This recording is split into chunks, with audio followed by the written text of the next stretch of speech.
Melanin rich skin is beautiful, absolutely beautiful. Let no one convince you otherwise. It's so easy for us to feel insecure about our dark skin tone due to the actions of people, and the ridiculous prejudices against darker skin tones are just inevitable. And as far as there are people walking on this earth, we will be affected by something one way or the other.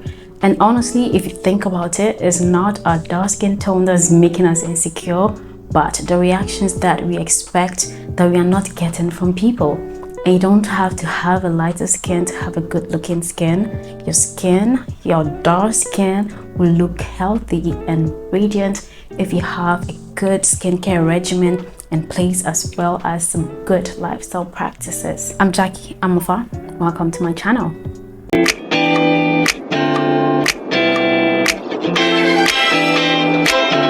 Things happen, and sometimes we end up undervaluing beauty in ourselves. It's crazy how the world has put so much value on lighter skin versus darker skin, which has made some of us undervalue ourselves, belittle ourselves, have a low self-esteem, hate what we look like, and sometimes even try to be something that we are not just so we can fit in. We can even go as far as bleaching our skin tones just so we can be accepted. What you're probably not aware of is that the active ingredients of some of these skin bleaching products have been banned from the country of manufacture, but not from being manufactured. So yes, they are still being manufactured but sold in different countries. But the question is, if it's not good for some skin tones, is it good for other skin tones? That's really the background. So if you look at it closely, skin bleaching stems from racism and colorism, where people with lighter skin tones are favored over people with darker skin tones. Here's the thing, guys, we can never criticize anyone who has chosen to bleach their skin tones, because every behavior is triggered by something. It could be positive, it could be negative, but rather if these manufacturers know the risks that most of these ingredients pose and they still go ahead anyways, it's their responsibility as much as ours. The question is, why does someone want to alter their beautiful dark skin and not want to look anything other than that beautiful God-given gift?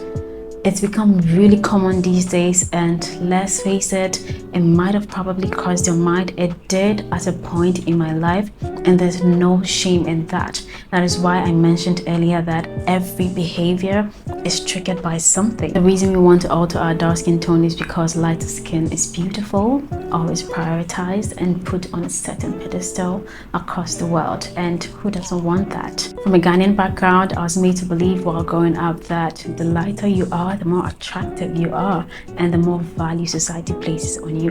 When I was around 6-7 years-ish, I was in class with this beautiful white girl, and I wanted her to be my friend. Well, she was my friend, and our teachers would punish every single person in the class except her. The reason behind that is that her skin is delicate, her skin is soft, so hitting her with a cane would mean there will be marks on her body. So what they were teaching us right there was that her lighter skin was more valuable than ours. Right from childhood, we are made to doubt our own value, which takes a big toll on our self-esteem right from the word go. So what happens is that we want to look like them. We want to be seen like them so that we can also be valued and appreciated. And for some of us, it's made us belittle ourselves. It's made us not appreciate our unique skin tones well enough, and that is why we allow comments and negativity to get to us, sometimes even skincare trends, and we always want to look a certain way just so we can be accepted. Here's a question I want you to ask yourself if you have a melanin rich skin and you're battling with self-worth because of how your skin tone looks like. What do you see every single time you stand behind your mirror? How we see ourselves impacts our behavior in such a powerful way, and that is why someone can just wake up one day and say they are bleaching their skin because they want to look attractive. But here's the thing, looking attractive and feeling attractive are two different things. You can walk around looking attractive and attract a few admirers, but do you feel it? Because when you feel it, you walk around with your head held high that you're attractive, and that is what will attract people to see exactly who you are. Not everyone should be attracted to you anyways, and you don't have to have a lighter skin to be beautiful. You certainly don't have to go through all of that trouble just to feel attractive, because people don't have to love you and they don't even have to like you.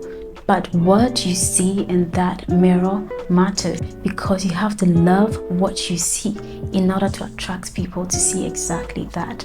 It is not your job to make people love you. It is not your job to make people love how your skin looks like. And it's definitely not your job to make people accept your unique self. Whoever cannot accept you for who you are can just walk away. You don't need them to look good or feel good. All you really need is you. Because not only do these skin bleaching products affect our self-esteem, but there's been a lot of studies that shows the risk that they pose to us.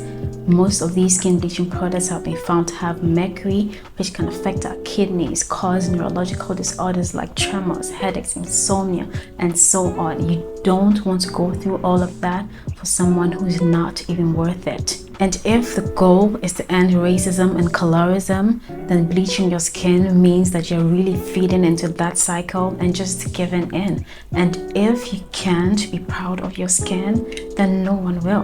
What you really need is to focus on yourself and embrace who you are, because that is within your control and no one else's. The health of your skin is way more important than what someone thinks your skin should look like. A few things to note about melanated skin is that we are genetically predisposed to dehydration due to the lower levels of ceramides on the epidermis, which is the upper layer of our skin. We are also prone to texture, hyperpigmentation, as well as uneven skin tone. So having a great skincare routine that is tailored for your skin and your skin tone is necessary to achieve that healthy glow that we all want.